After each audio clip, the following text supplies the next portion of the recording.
ya Mheshimiwa William Ruto alimtuma mtu atutafute Zablon Singers aongee na sisi kwa ajili ya makubaliano ya kutumia wimbo wa Mkono wa Bwana kwenye kampeni zake kuanzia mwanzo wa kampeni mpaka mwisho wa kampeni. Kwa hiyo walipozungumza na mimi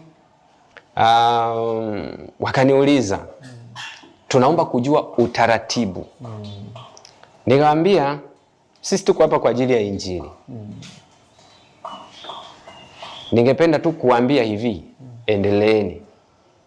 Kama mnatamani kuitumia hiyo nyimbo kwa ajili ya kampeni, mimi ninaona sioni kama ni kampeni tu peke yake.